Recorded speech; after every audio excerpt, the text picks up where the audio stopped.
आज फिर से एक बेहद ही प्यारा क्वेश्चन आप सबके लिए लाया हूं। ये क्वेश्चन हीरोन्स फार्मूला से बिलोंग करता है। अब सुनिए क्वेश्चन क्या है।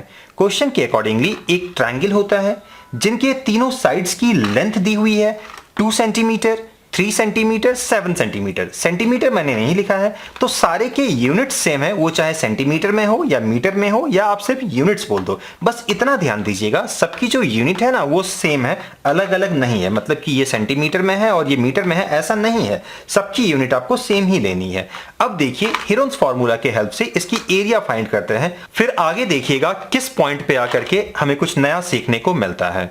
अब सबसे पहले आप सबको ये ऑलरेडी मालूम होगा कि हीरोन्स फार्मूला होते क्या है। ये देखिए यही है हीरोन्स फार्मूला, और इस फार्मूला को यूज करके किसी भी ट्रायंगल की आप एरिया फाइंड कर सकते हो, बशर्ते उनकी तीनों साइड्स गिवन होनी चाहिए। हालांकि आप में से कोई अगर इसकी डेरिवेशन चाहते हो तो उस चीज को भी चैनल पे जाकर के आप विजिट कर सकते हो। इस पे मैंने बिल्कुल डेडिकेटेड वीडियो बना रखा है, आपको पूरा डेरिवेशन यानी कि ये फार्मूला डेराइव कैसे हुए वो देखने को आपको मिल जाएगा। तो चलिए अब आगे की सॉल्यूशन की बात कर लेते हैं। तो आप सबको मालूम होगा कि पहले हमें s की वैल्यू फाइंड करनी होती है। तो देखो s का मतलब बाय द वे आपको मालूम होगा semi perimeter, that is half of the perimeter. उसके लिए फॉर्मूला ये है a + b + c/2। तो एक मैंने इसको कंसीडर किया, b मैंने इसे कंसीडर किया और c मैंने 7 को कंसीडर किया। सबको मैंने लिखा यहां और 2 से डिवाइड दिया और ऐड करके जैसे ही मैंने डिवाइड दिया तो ये आपको दे रहा है 6। इतना तो क्लियर है। अब इस चीज को मैं यहां पुट कर देता हूं। देखो s के बदले मैंने 6 लिखा, a के बदले मैंने यहां देख लो 2 लिखा, b के बदले मैंने ये वाला 3 लिखा और c के बदले मैंने 7 लिखा। और इसके बाद छोटी सी कैलकुलेशन, 6 के बदले 6, इन दोनों को माइनस करोगे तो 4, इन दोनों को माइनस करोगे तो 3, और जैसे ही इसको आप माइनस करोगे तो बस अब ध्यान देने की बारी आ चुकी है। जैसे ही 6 - 7 लिखोगे तो इसके बदले आपको 1 नहीं लिखना है, इसका वैल्यू कितना हो जाएगा -1 हो जाएगा। चलिए अब थोड़ा सा सिंप्लीफाई कर लीजिए और देखिए क्या होता है। 6 को मैंने 2 × 3 लिखा, 4 को 2 × 2 लिखा, 3 को एज यूजुअल इसे भी ऐसे ही लिखा। अब इन दोनों 2 के बदले एक 2 मैंने स्क्वायर रूट से बाहर निकाल लिया, इन दोनों 3 के बदले एक 3 मैंने बाहर निकाल लिया, और 2 और ये जो -1 है इन दोनों को मल्टीप्लाई करके -2 मैंने लिखा। तो फाइनली 3 × 2 = 6 और स्क्वायर रूट ऑफ -2। लेकिन अब यहां अजीब बात यह है कि स्क्वायर रूट ऑफ -2 यानी कि ये नेगेटिव में आ गया, राइट ना। स्क्वायर रूट के अंदर नेगेटिव, ये बात तो खैर बहुत ही अलग हो गई।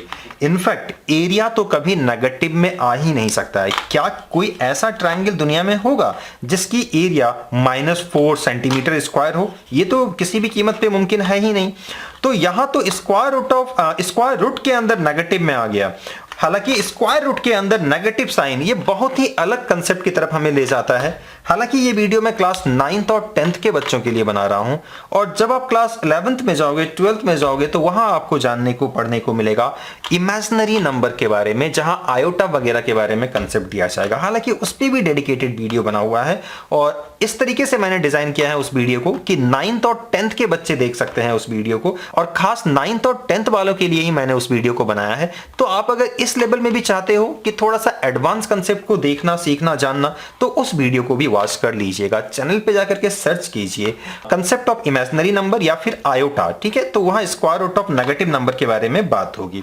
खैर चलिए, ये तो खुद अपने आप में अजीब है, और इससे भी ज्यादा अजीब है कि स्क्वायर रूट के अंदर नेगेटिव आ गया। तो यहां हम समझना ये चाहते हैं कि ये नेगेटिव क्यों आया।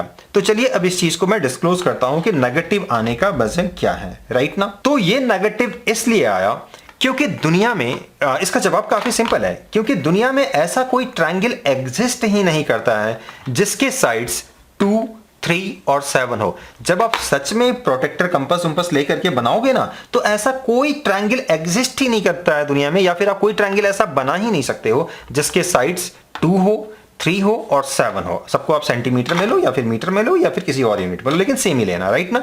तो ऐसा दुनिया में कोई भी ट्रायंगल एग्जिस्ट ही नहीं करता है। ऐसे भी आपने बचपन में पढ़ा होगा कि किसी ट्रायंगल के 2 साइड्स के सम तीसरे वाले से हमेशा बड़े होने चाहिए। इस केस में जरा देखो तो 2 + 3, क्या इन दोनों के सम थर्ड वाले से बड़े हैं? नहीं है ना। ये तो सिर्फ 5 ही हो रहा है ना, 2 + 3 5 हो रहा है। क्या 5 बड़ा है 7 से? नहीं है ना। तो ये स्टेटमेंट तो गलत हो गया ना।